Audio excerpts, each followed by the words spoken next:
بسم الله الرحمن الرحيم الحمد لله وكفى والصلاة والسلام على الحبيب المصطفى صلى الله عليه وعلى آله وسلم تسليما كثيرا.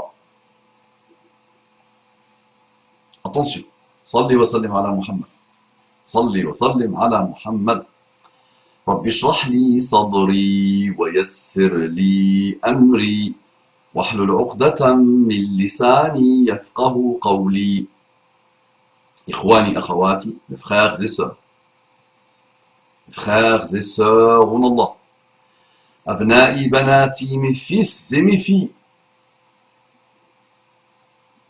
respect pour le plus âgé, respect révérentiel pour celui qui est plus âgé que toi. ليس منا من لم يرحم صغيرنا ويوقر كبيرنا ويعرف لعالمنا قدره. Il ne fait pas partie de nous celui qui ne respecte pas, qui n'est pas respectueux envers le plus âgé, qui n'est pas tendre envers le plus petit, et qui ne reconnaît pas la valeur de celui qui a la science, qu'Allah nous accorde la science. J'ai dit assalamu alaikum wa rahmatullahi wa barakatuhu ou pas? Si je l'ai dit très bien, si je ne l'ai pas dit très bien. Assalamu alaikum wa rahmatullahi wa barakatuh. Quel bel engagement, quel beau pacte, quelle belle invocation. Salam, la paix, ar-rahmatu, la miséricorde, elle implique beaucoup de choses, la miséricorde, et la paix aussi. Al-barakatu, les bénédictions. Je vous aime tous en Allah, mes frères et sœurs musulmans, amis et ennemis. Mes frères et sœurs non musulmans, mes frères et sœurs en humanité, je vous aime, pas encore en Allah. J'ai beaucoup d'affection pour vous. J'aime partager des choses avec vous. J'aime vous rencontrer dans la rue. J'ai aimé étudier avec vous. J'ai aimé travailler avec vous. J'ai beaucoup appris de vous. Je vous suis dans vos médias aussi. Je vois un peu ce que vous faites. Vos médias, souvent, ils vous inoculent des choses mauvaises relatives à l'islam. À vous de vous débarrasser de tout ce qu'on vous a inoculé, de tous les endoctrinements et les conditionnements et les manipulations, et d'essayer de chercher honnêtement et sincèrement. Il y a du tout aujourd'hui, il y a tout ce qu'il faut pour chercher. Et prenez le temps que vous voulez, ça le mérite. Mais croyez-moi, en 3 à 6 mois, vous allez voir que votre monde sera bouleversé dans le beau sens et dans le bon sens. Qu'Allah vous accorde les délices infinies de la guidée islamique. Un frère qui a fait le choix de devenir musulman, il dit Wassalamu alaykum wa rahmatullahi wa barakatuh.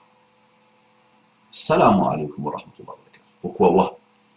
Alaykum assalam wa rahmatullahi wa barakatuh, mon frère bien-aimé. Je suis converti. Il me dit, je suis converti depuis 6 ans. Alhamdulillah. J'ai prononcé ma shahada à la mosquée. Ok. Il donne une ville. J'ai suivi quelque temps la tariqa al-Qadiriyya al-Bouchishiyya de Cheikh Sidi Hamza al-Qadiri al-Bouchishi. Tariqa dont je ne fais plus partie aujourd'hui. Donc pour nous dire qu'il était Sofi, qu'il est devenu Sofi après sa conversion. Non. En plus du Saint-Coran, de la Sunna, j'ai beaucoup lu des ouvrages de René Guénon, Ibn Arabi et d'autres. Tu as dit j'ai beaucoup lu, mais tu donnes quand même 2 types de lecture qui donnent une indication sur ton côté, on va dire, Sophie. Ton côté métaphysique, Sophie. L'ascétisme, la Sophia. Non. Jusqu'à là, il n'y a pas de problème. Si au début de ma conversion, je pensais avoir trouvé ma voie, aujourd'hui, je suis un musulman qui se cherche, voire perdu, dans les méandres des contradictions, des attaques des uns sur les autres. Entre parenthèses, je parle du monde musulman. Sur l'appropriation de telle ou telle histoire de l'islam. Entre parenthèses, sunnite / chiite. Je ne comprends pas pourquoi les femmes pouvaient prier dans la mosquée du prophète Muhammad sallallahu alayhi wa sallam et qu'aujourd'hui on les presque dans d'autres lieux, on les parque dans d'autres lieux attenants. Je me suis déconcentré. Les femmes ne sont-elles pas égales à l'homme? Beaucoup de tragédies sanglantes sont mises sur le dos des premiers califes. J'ouvre un livre pour lire les louanges de ces personnes-là. J'ouvre un autre livre pour, au contraire, les voir au banc des accusés. Aïcha n'est pas épargnée non plus. Ce qui fait qu'aujourd'hui, je suis complètement perdu dans tout cela. Parfait, donc tu es perdu. Donc tu as cité plusieurs choses, on va les faire une par une. Je suis converti depuis environ 6 ans. Alhamdulillah, quelle ni'ma d'Allah subhanahu wa ta'ala. Quel bonheur.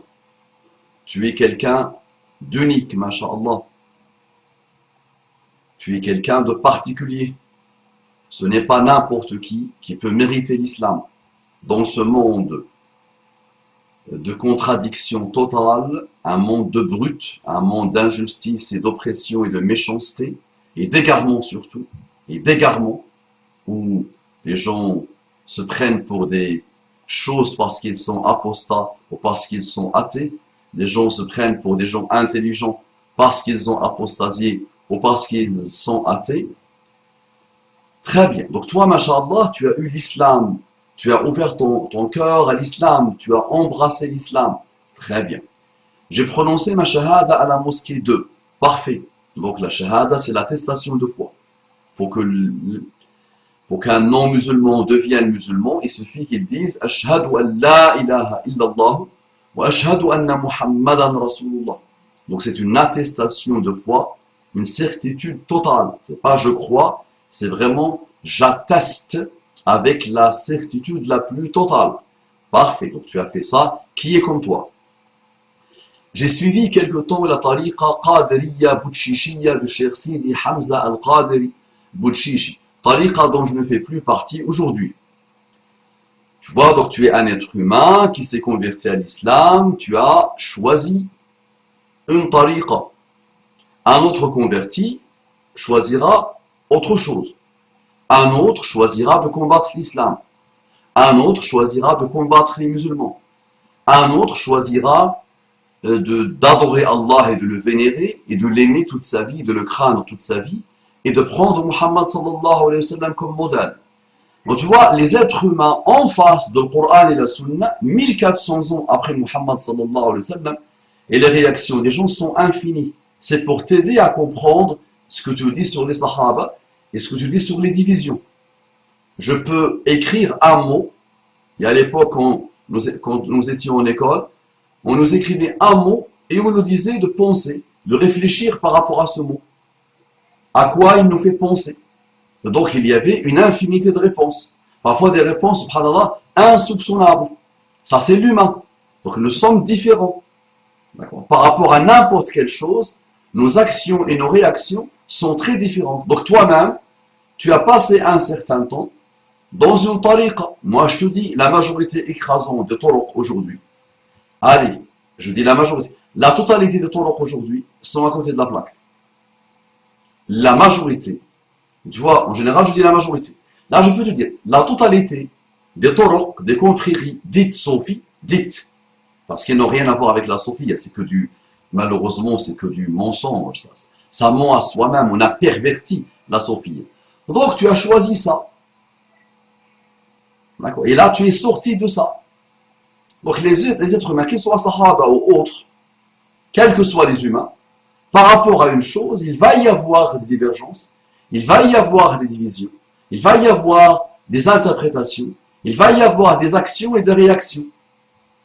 D'accord? Très bien. En plus du Saint-Coran, de la Sunna, j'ai beaucoup lu les ouvrages de René Guénon, Ibn Arabi et d'autres. Quoi? Métaphysique, sophia, ésotérisme, très bien, parfait, ascétisme, parfait. Donc tu as sorti ces deux-là en principal, tu as sorti ces livres comme principaux livres parmi tes lectures. Ça donne une indication sur un passé et un passif, un historique et une histoire. Il n'y a pas de problème. Donc tu es quelqu'un qui lit, c'est déjà pas mal, machallah. C'est déjà beaucoup, parfait. Mais ça ne peut que marquer cette tariqa de départ et tes lectures, ça ne peut que marquer la suite des événements. Et le doute dans lequel tu te trouves aujourd'hui et le fait que tu te sens perdu. Si au début de ma conversion, je pensais avoir trouvé ma voie, aujourd'hui, donc au tout début, tu pensais avoir avoir la foi. Au début de ma conversion, je pensais avoir trouvé ma voie. Naam, parfait. C'est-à-dire que tu as trouvé la voie sans trouver la foi. C'est ça le jeu de mots, le lapsus. Tu as trouvé la voie sans trouver la foi. Ou tu as pensé avoir trouvé la voie, mais tu n'avais pas encore trouvé la voie. Donc tu avais besoin d'un certain temps, Inch'Allah, pour trouver la foi et la voie. D'accord? Bismillah. Si au début de ma conversion, je pensais avoir trouvé ma voie, aujourd'hui je suis un musulman qui se cherche. Dès le départ, tu te cherchais. Sauf que tu n'avais pas les bases nécessaires et l'immunisation nécessaire et l'immunité nécessaire pour trouver la voie et la foi. Qu'Allah nous accorde la foi et qu'Allah nous permette de trouver la voie.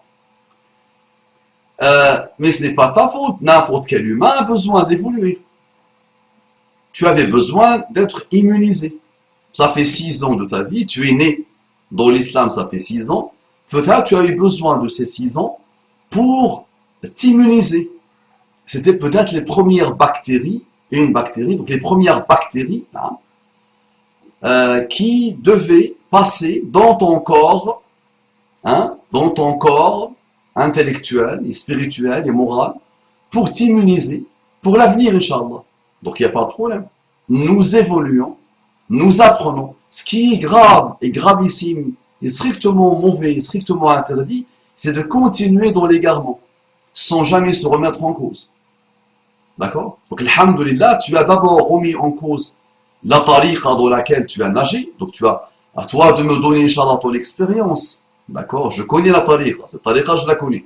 D'accord? Ma mère elle-même est partie avec une femme pour voir un peu le cheikh. Ma mère n'a rien à voir avec le cheikh. C'était juste, elle a visité des gens à côté de cet endroit-là et il est parti avec une dame pour visiter. C'est vrai qu'elle a vu des choses. Elle m'a raconté des choses. C'est extraordinaire. La hawla wa la quwwata illa billah. Donc si au début de ma conversion, je pensais avoir trouvé ma voie, aujourd'hui je suis un musulman qui se cherche, voire perdu, dans les méandres des contradictions. Les contradictions, donc c'est bon. Dans n'importe quel système, dans n'importe quelle famille, dans n'importe quel quartier, dans n'importe quel village, dans n'importe quel endroit de la terre, depuis Adam jusqu'à la fin des temps, il va y avoir des contradictions. Il va y avoir des divergences. Il va y avoir des interprétations. Il va y avoir des égarements. Il va y avoir des manifestations de l'orgueil de l'humain. Donc ça ne doit pas t'étonner. Trouve-moi un endroit de la terre, des gens dans la terre, ou des gens dans les familles qui ne se sont pas mis en désaccord, même en conflit. Des frères et sœurs qui sortent du même ventre, subhanallah, finissent par s'entretuer, finissent par se diviser à l'infini. D'accord? Donc ça ne doit pas t'étonner, mon frère. Celui qui fait semblant d'être étonné, c'est qu'il est tellement bizarre. C'est qu'il n'a rien compris du monde, le pauvre. Maintenant, mon frère, toi et moi, nous devons essayer d'être dans la voie. Nous devons essayer d'être pieux.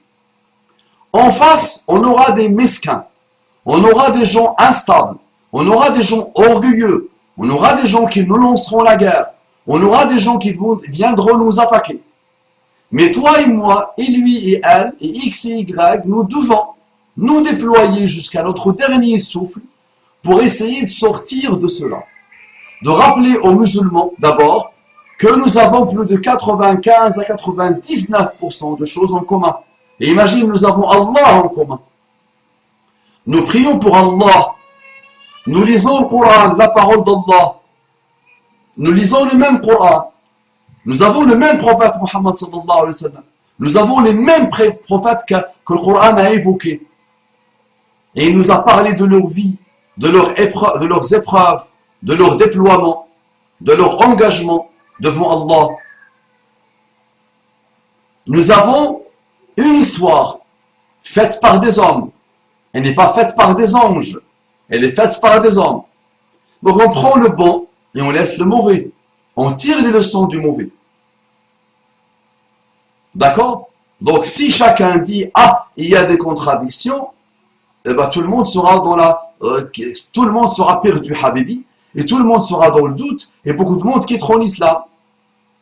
D'accord? Mais ils ne pourront pas aller voir Allah subhanahu wa ta'ala et lui dire « Ah oui, mon Seigneur, ah oui, tu sais, mon Seigneur, à mon époque à moi, il y avait beaucoup de divisions, il y avait beaucoup de contradictions, il y avait beaucoup de divergences, il y avait un méandre de beaucoup de choses détestables, et chacun parlait de lui, et chacun disait que c'est lui qui était le groupe sauvé, et moi, parmi tous ces gens-là, et je me suis trouvé perdu, et je ne pouvais plus avancer, et j'ai préféré finalement quitter ta religion. Qu'en penses-tu, Allah? Non.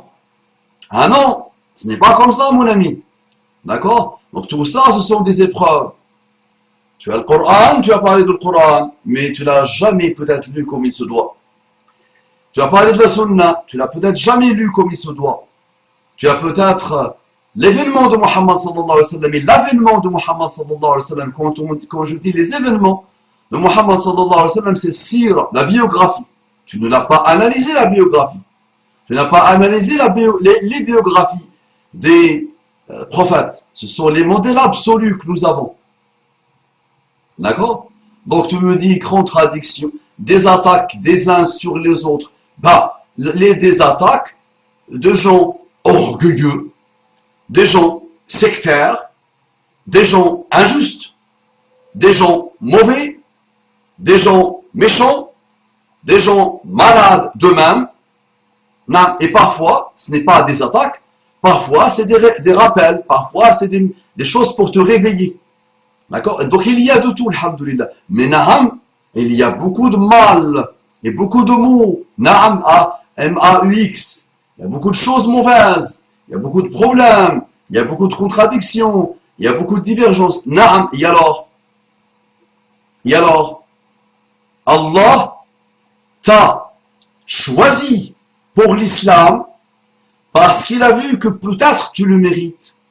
Alors que tu vivais dans le kufr, dans la mécréance.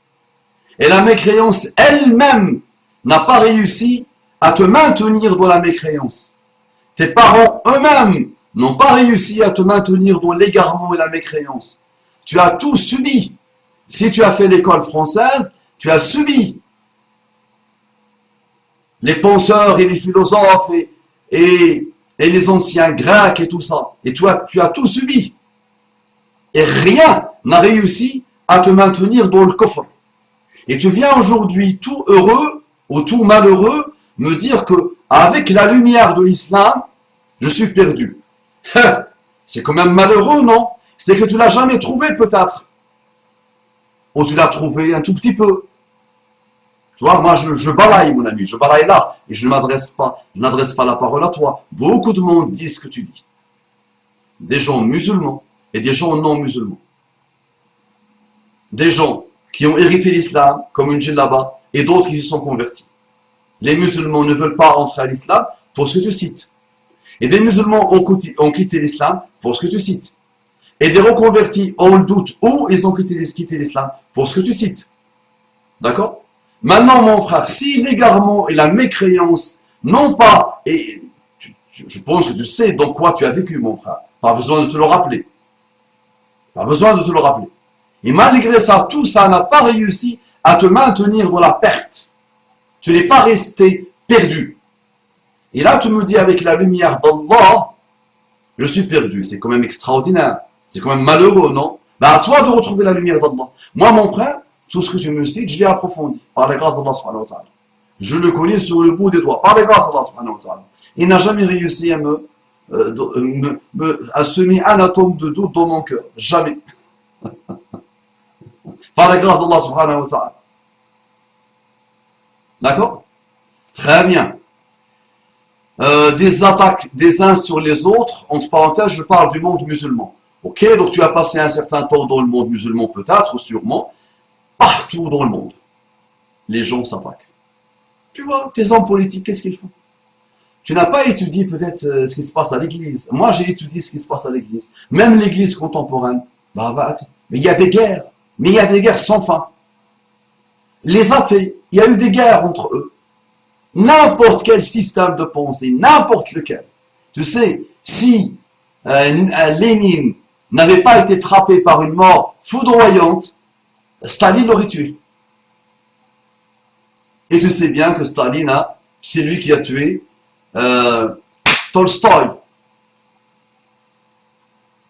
D'accord? N'importe quel système, des amis qui ont passé 20 ans, 25 ans, 30 ans, et qui ont fini par s'entretuer. Je donne l'exemple à chaque fois de Maximilien Robespierre, qui a tué ses amis, ses meilleurs amis. On a dans la civilisation musulmane des gens qui ont bâti des civilisations.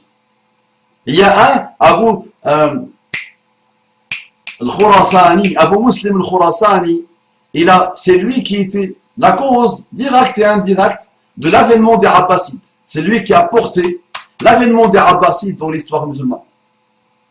Et il a été tué par un khalifa abbaside. Et ça a toujours été comme ça, mon frère, tout le temps. Des frères, même des jumeaux, peuvent ne pas s'entendre, peuvent diverger, peuvent avoir de très gros problèmes, peuvent s'attaquer. D'accord? Donc, tu ne dois pas être étonné. Tu ne dois pas être étonné. Mais tu n'as pas lu un verset dans le Coran. وَلَا يَزَالُونَ مُخْتَلِفِينَ. Va le lire, ce verset. Il te donnera une hygiène de vie, une manière de comprendre la vie, rapide. D'accord? Donc, sur l'appropriation de telle ou telle histoire de l'islam, entre parenthèses sunnite et chiite. Okay. Ça, c'est l'humain. Chacun veut les choses bonnes pour lui. On est encore dans l'humain. Et dans toutes les civilisations, dans toutes les cultures, dans toutes les religions, dans tous les systèmes de pensée. L'appropriation de telles bonnes choses pour soi, ça a été fait. Donc tu ne dois pas être étonné. Si tu montres que tu es étonné, ou que si tu ne le comprends pas, c'est que tu ne vis pas parmi les humains. D'accord? Toi-même, mon frère, tu as peut-être des frères et des sœurs. Regarde tes frères et tes sœurs, comment ils ont évolué, et regarde toi comment tu as évolué. Tes enfants évolueront autrement que toi. D'accord? Je ne comprends pas pourquoi les femmes pouvaient prier dans la mosquée du prophète. Subhanallah, là, tu quittes un endroit, je ne m'attendais pas à cet atterrissage. Tu vois, je m'attendais à autre chose. Là, tu atterris, tu donnes un exemple. Très bien. Je ne comprends pas pourquoi les femmes pouvaient prier dans la mosquée du prophète. Ne mets pas PSLF, s'il te plaît. PSPL. Mais sallallahu alayhi wa sallam, ça te coûte quoi? Donc, plus si tu es arabophone, écris sallallahu alayhi wa sallam, s'il te plaît. Il y a eu des livres qui ont été écrits sur ça, sur cette histoire de, en arabe, sad, ou sala, alif maqsoura, ou ce que vous écrivez en français. Il y a eu des livres qui ont été écrits sur ça. Écris sallallahu alayhi wa sallam. Qu'est-ce que ça te coûte? Tant que ce mail existe, et je le mettrai dans la vidéo, celle-là, à chaque fois que quelqu'un le lit, tu gagnes des hasanat, mon frère. Et à chaque fois qu'il est là, tu gagnes des hasanat, même après ta mort. Allahumma salli wa sallim ala Muhammad. PPSLF. Tu obliges la personne à dire PPSLF? Non, sallallahu alayhi wa sallam. Ça marche. Et qu'aujourd'hui, donc ça, ne le prends pas mal, s'il te plaît. Là, je ne suis pas assis avec un tel ou un tel. Je m'adresse à beaucoup de monde. Et tout ce monde-là peut être toi. D'accord? C'est une typologie de personne. Donc, j'essaie d'enseigner des choses à mes frères et sœurs. J'essaie de donner des conseils à mes frères et sœurs qui rapportent des hasanats et qui ne coûtent pas grand-chose. Je ne comprends pas pourquoi les femmes pouvaient prier dans la mosquée du prophète sallallahu alayhi wa sallam et qu'aujourd'hui on les parque dans d'autres lieux attenants. Et ça, c'est la cause d'un doute pour toi.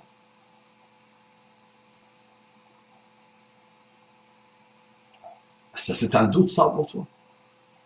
Ben voilà, donc les musulmans, il y a eu des évolutions. Et voilà, je te donne un exemple pour que tu comprennes.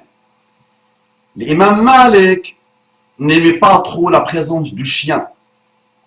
Même pour être ton compagnon, pour le gardiennage, pour garder quelqu'un, pour garder une maison, par exemple. Pour accompagner quelqu'un, l'imam Malik n'aimait pas. Quelques années après, ou quelques dizaines d'années après, ou quelques siècles après, il y a un qui s'appelle Malik Sarir. Khayrawani, si ma mémoire est bonne. Un bonhomme qui était malikite, qui était un grand savant malikite, lui, il avait tout le temps un chien qui l'accompagnait, qui était là pour veiller sur lui. Et on vient le voir, on dit voilà, Malik n'aimait pas les chiens. Et toi, tu as un chien comme compagnon?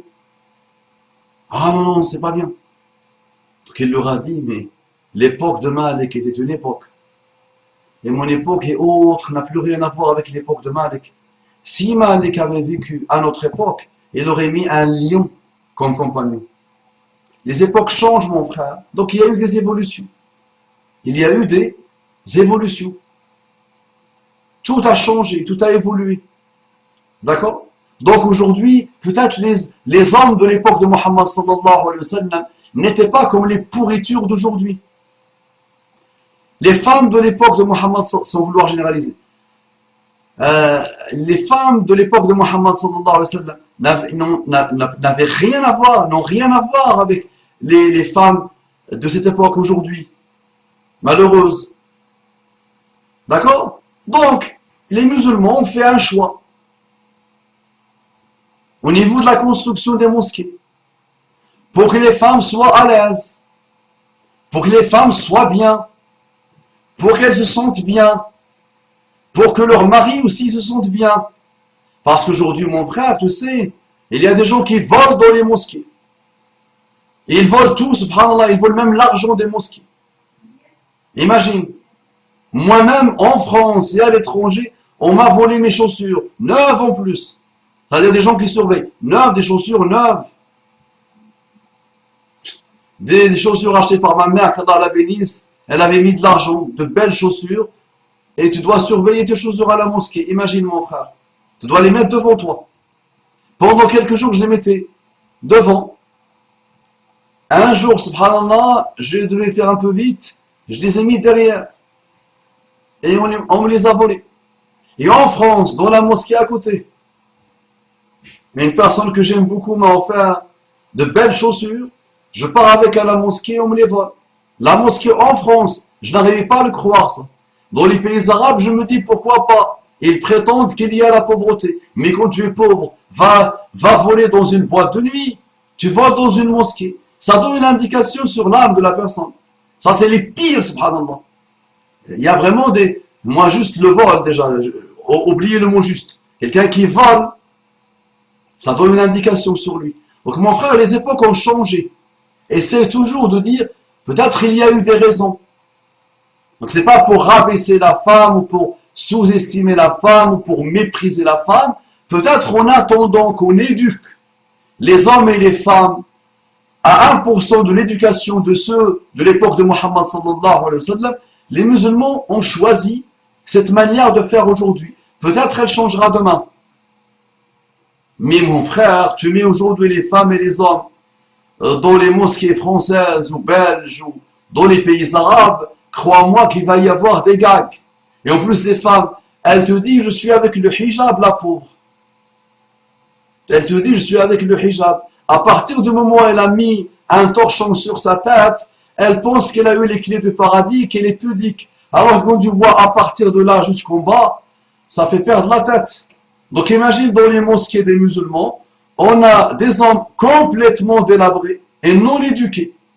Dans une plage, tu vois un corps dénudé, une fois, deux fois, tu es un peu excité au début, excité. Et ensuite, c'est bon, tu vas trouver ça bizarre, berk, ça c'est l'humain, berk. Cette nourriture un peu, cette chair bizarre qui pue là, berk, tu vas plus être excité. Mais à la mosquée, il y a des gens qui vont s'exciter, et s'exciter encore une fois. D'accord? Imagine. De là, elle met le hijab, masha'Allah, c'est beau le hijab, ah oh là là, je suis avec le hijab. Et de là en bas, il est, oh là là, soit moulant, soit serré, soit tout est fait pour attirer l'attention des insectes et des mouches et des moucherons. Eh oui, l'ami. Donc, essayons toujours de comprendre, les amis. Essayons de voir un peu comment les choses évoluent. D'accord? Maintenant, il y aura peut-être une époque, Inch'Allah, où les femmes seront éduquées, où les hommes seront éduqués, on mettra les hommes devant, ils se concentreront sur leurs prières, et les femmes derrière, comme à la belle époque des mosquées de l'époque de Muhammad sallallahu alayhi wa sallam, et les mosquées, et les périodes proches de Muhammad sallallahu alayhi wa sallam. Donc, si tu es perdu à cause de ça, je pense que tu as besoin d'être perdu. Tu cherches avec impatience la perte, qu'Allah te facilite. Parce que sinon, tu me sortiras une tonne de choses. Ah ben oui, mon frère, ilm al-nahl, ilm al-balagh, ilm al-aroud, toutes ces ulum-là de l'arabe littéraire, est-ce qu'elles ont existé à l'époque de Muhammad sallallahu alayhi wa sallam?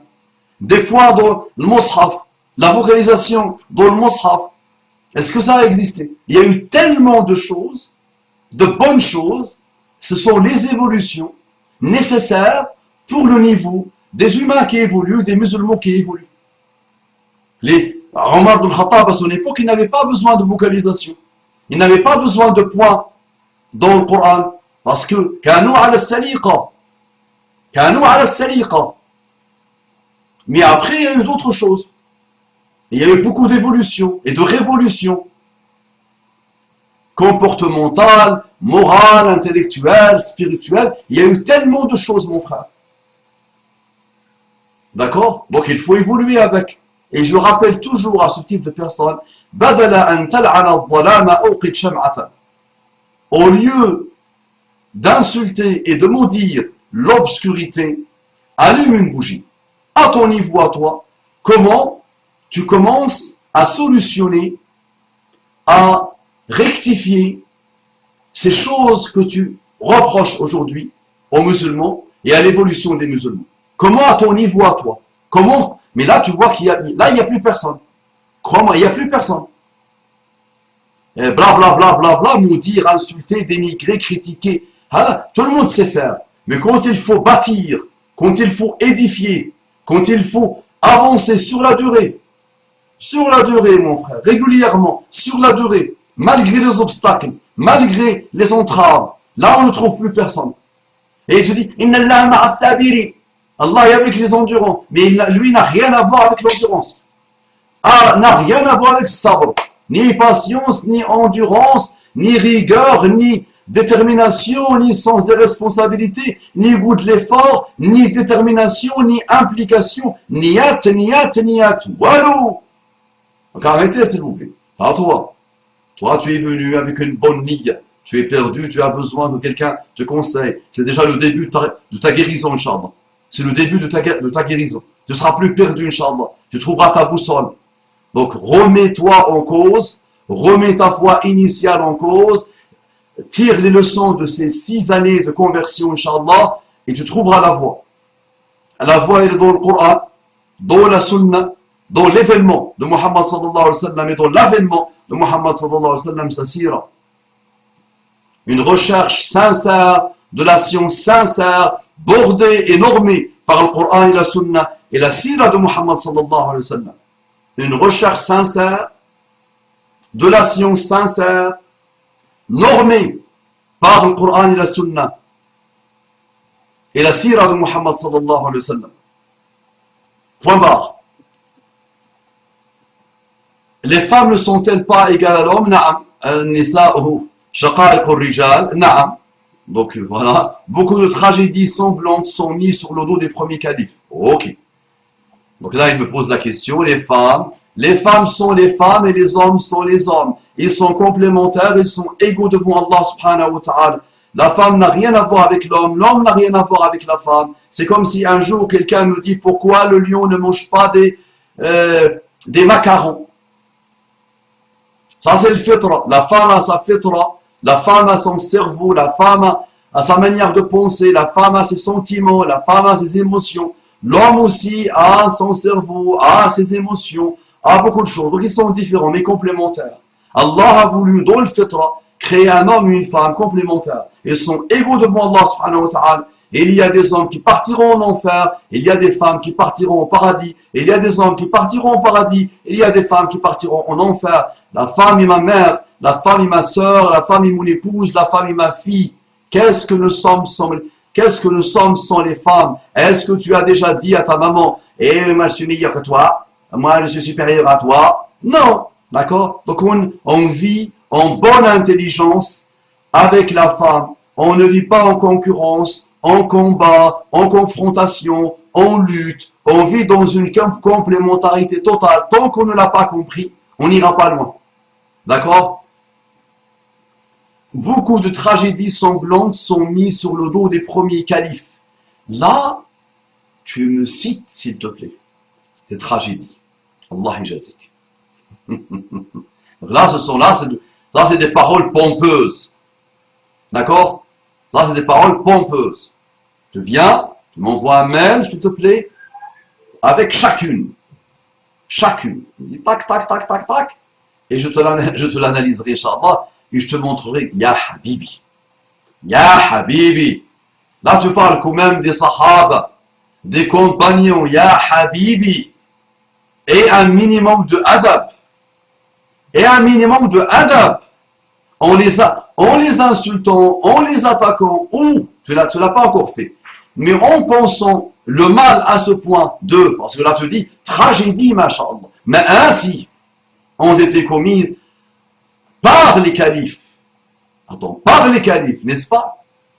Sur le dos des premiers califes. Donc, soit, tu me dis, on les a mis sur le dos des califes, et là tu avances. Le on impersonnel, tu laisses régler ses problèmes avec lui-même, qu'il fasse ses selfies, que le on se prenne en selfie, pas de problème.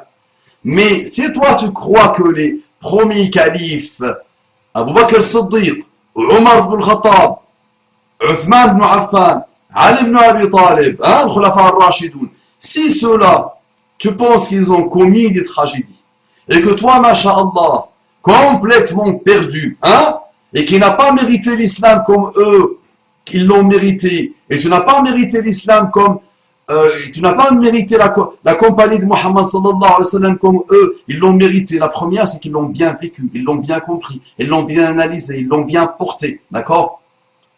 Et toi, tu te permets de dire, d'ouvrir ta bouche, non, baisse ta tête.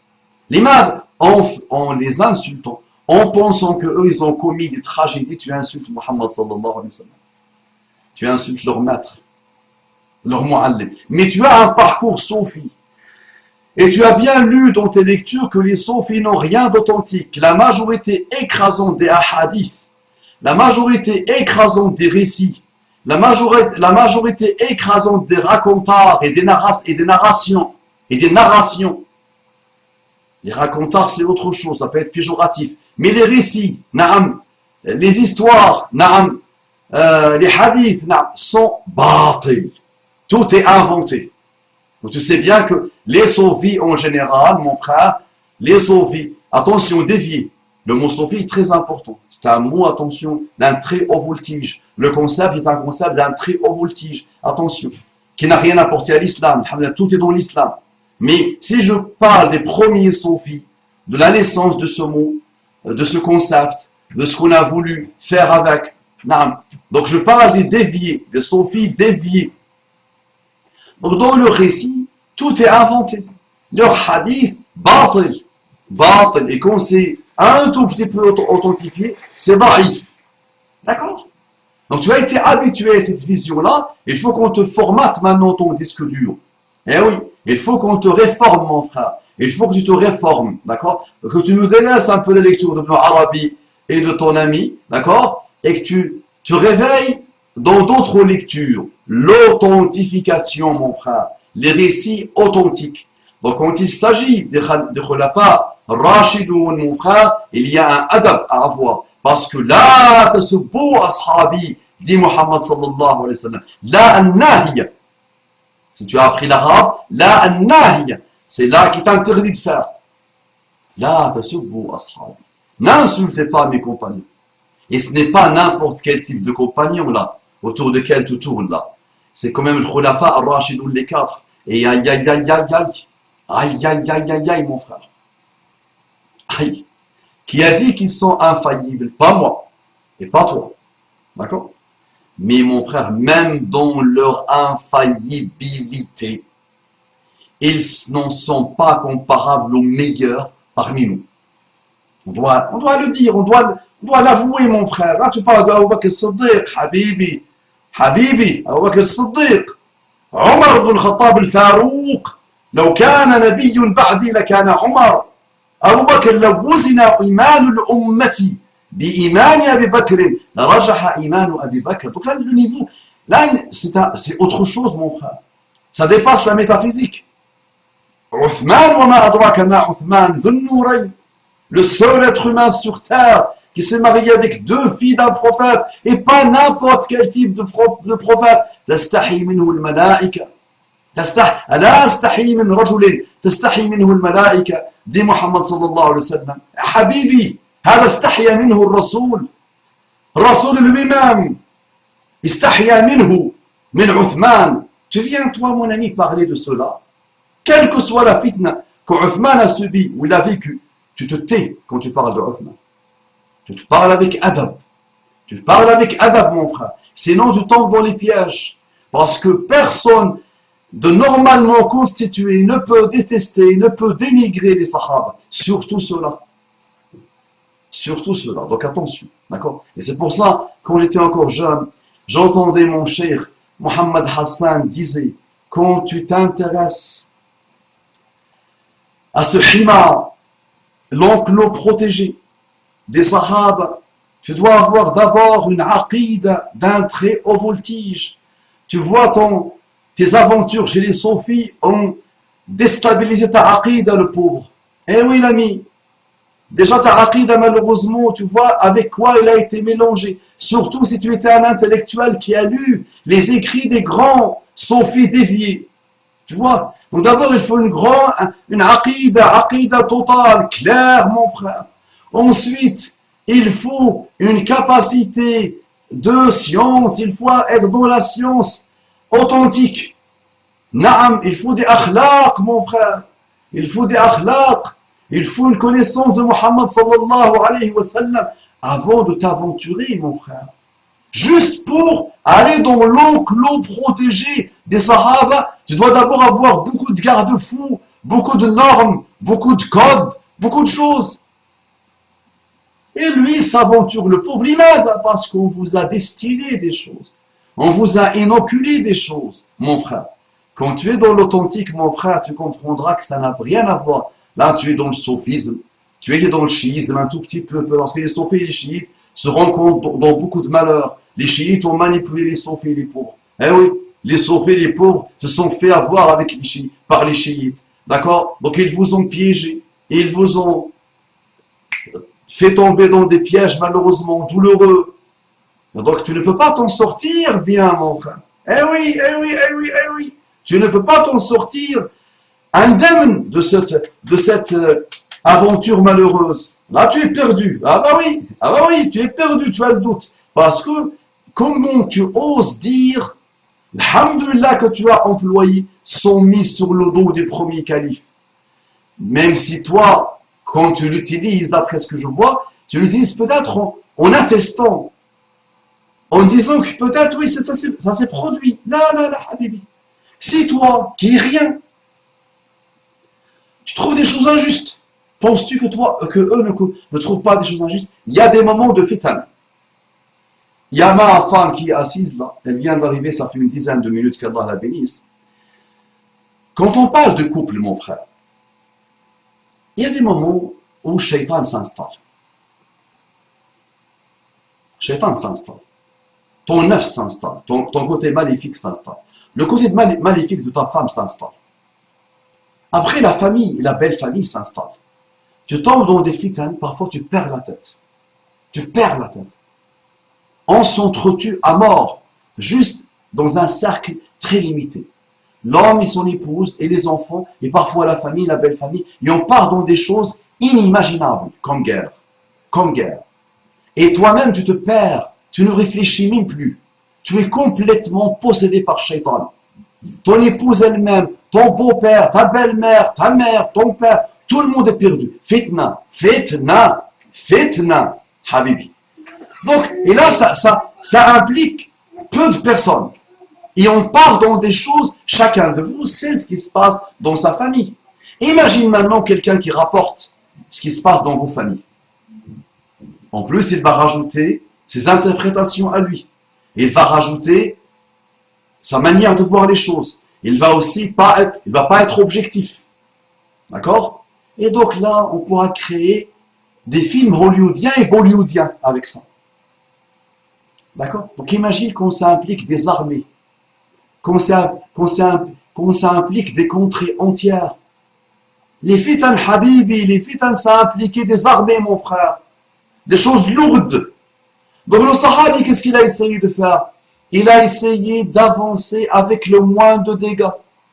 Il a essayé d'avancer surtout avec un maximum de crainte d'Allah. D'accord? Maintenant, donne-moi le listing de chaque histoire que tu as eue. Et tu verras, Inch'Allah, comment je vais te répondre. Et tu verras que, tu vas dire, mais c'est vrai que je suis un honteux. Je suis une honte moi-même. Je suis un instable. Mais je suis rien. Mais rien. Rien. N'importe quelle femme, vous l'avez, me fait comme ça, je tombe. Un clin d'œil comme ça, je tombe. Seul, je regarde la pornographie et je consomme. Je suis adorateur de l'argent, adorateur du bas monde, adorateur de la réputation, adorateur de tout et de n'importe quoi. Et moi, je vois l'injustice et les sahaba ne l'ont pas vu. J'applaudis, wallah. Ça, c'est ce que j'appelle min kathratil hammi ma yudhik. Min kathratil hammi ma yudhik. J'ouvre un livre pour lire les louanges de ces personnes. J'ouvre un autre livre pour, au contraire, les voir au bon des accusés. Donc c'est fonction de celui qui écrit le livre. Quel est l'enjeu? Quel est l'intérêt? De quelle obédience il est? Est-ce que lui, celui qui a écrit le livre, est-ce que lui a respecté les critères de Mohammed Hassan? Et les critères, ils ne sont pas de Mohammed Hassan, ce sont les critères de bon sens. Il faut quand même une aqidah puissante. Une connaissance du prophète sallallahu alayhi wa sallam puissante, une connaissance de l'âme humaine, une connaissance de l'histoire, une connaissance de la psychologie, une connaissance de l'authentification, des récits, des hadiths, des paroles, et des akhlaq aliya, un niveau très élevé de akhlaq, de noble caractère, une crainte d'Allah, pour juste s'aventurer, juste pour t'approcher de l'hima. Juste tu vois le hima là-bas, l'enclos protégé, bien surveillé. Hein? Juste, là-bas tu fasses comme ça, là-bas tu fais un geste comme ça. Imagine, tu entres dans le hima. Taqillah, mon frère, crains Allah. Ensuite, Aïcha n'est pas épargnée non plus.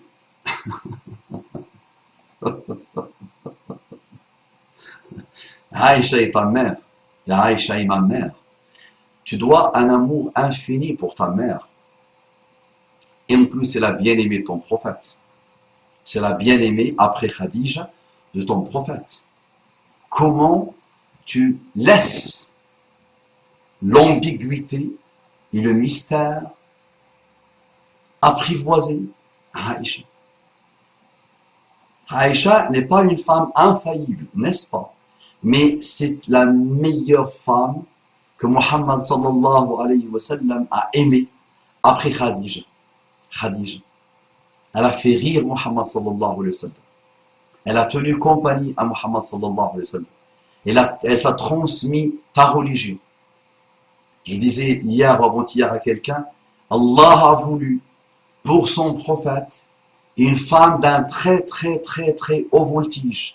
Un ordinateur non comparable aux ordinateurs. Une femme d'une sagesse très élevée. Elle a commis des erreurs, non. Mais ces erreurs-là ne font pas qu'elle quitte la fonction de notre mère. Elle reste notre mère. Elle reste la bien-aimée de Muhammad sallallahu alayhi wa sallam. D'accord? Attention, mon frère. Donc, na'am, en ayant des doutes sur Sahaba, en ayant des doutes sur Aïcha, en insultant directement Sahaba et Aïcha, ou les deux, c'est normal que tu tombes dans la perte, mon frère. Et c'est pour ça que tu vois les chiites. Les chiites ont excellé. Ils ont dit que Aïcha est une prostituée. Ils ont dit que Omar est la manifestation du shaitan à l'époque de Muhammad sallallahu alayhi wa sallam. C'est-à-dire que le shaitan s'est personnifié en Omar. Bah, tu vois le niveau d'égarement chez les chiites. Tu vois le niveau de dalalat, le niveau de khuza'bilat, le niveau de kufriyat. Hein? Chez les chiites. Allah s'est vengé d'eux, mon frère. C'est un signe, ya habibi. Ah oui, si tu veux, un grand critérium pour savoir l'hypocrite, l'égaré, vois-le par rapport au sahaba. Observe-le par rapport au sahaba. Eh oui, mon ami. Sahaba, هذا جيل قرآني نوراني رباني. Tu te tais quand on parle de sahaba. Il vaut mieux. Sinon, tu parles pour reconnaître s'ils sont. D'accord? J'espère que tu as compris la leçon. Donc, mon ami, maintenant, tu as compris l'origine de ton mal. Tu as erré chez les soufis. Tu as erré chez les chiites sans le voir, peut-être, parce qu'ils ont bien manipulé les soufis. D'accord? Et tu as erré dans des lectures inutiles. En plus, tu es peut-être un intellectuel qui a lu beaucoup de choses, subhanallah, d'égarement. D'accord? Et tu as lu beaucoup de paroles inventées et beaucoup de systèmes de pensée métaphysiques pourris, d'accord? Qui t'a perverti ta aqid, qui t'a perverti ta relation avec muqaddasat hada ad-din. Parce que insulter sahaba, tu insultes Muhammad sallallahu alayhi wa sallam. Tu insultes leur mu'allim, leur maître, surtout quand tu parles de kibar sahaba. Khulafa ar-Rashidun, tu les as cités, quand tu parles de cela, wallahi, j'ai peur pour toi que tu insultes sans le vouloir Muhammad sallallahu alayhi wa sallam. La tasubbu ashabi. Interdiction totale. Tu ne t'approches pas, s'il te plaît. Ce qui fait qu'aujourd'hui, je suis complètement perdu dans tout cela. Ah, très bien. Tu l'as mérité alors. À toi de te remettre en cause. On ne change pas une méthode qui marche, on change les méthodes qui ne marchent pas. Bah, change une méthode qui ne marche pas. Ça marche.